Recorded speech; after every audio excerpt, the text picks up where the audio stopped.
Parce que le cheval, c'est un être incroyablement sensible.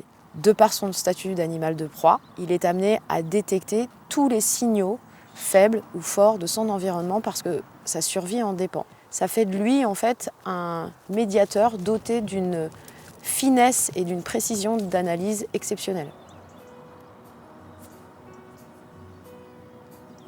Aussi parce que le cheval ne s'en remet à un leader que si ce leader lui inspire cohérence et confiance.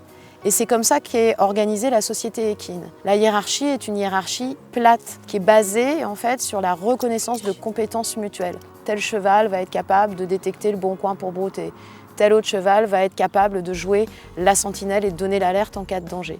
Et puis aussi parce que son fonctionnement, qui est celui d'un registre émotionnel quasi pur, ne l'amène pas à anticiper, élaborer des stratégies, analyser, réfléchir. Le cheval, il est dans l'instant présent, c'est un vrai terrien, il est très très ancré dans le sol, contrairement aux bipèdes qui eux sont plutôt des êtres aériens, on est toujours dans notre tête.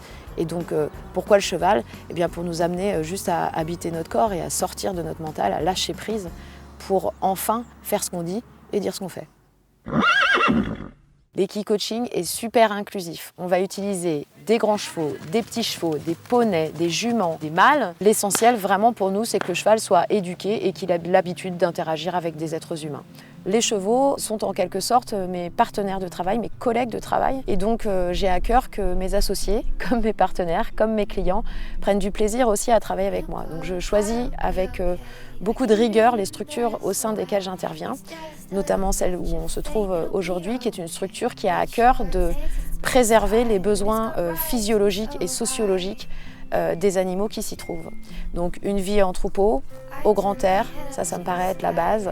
Et puis aussi l'habitude, bien entendu, de côtoyer des bipèdes.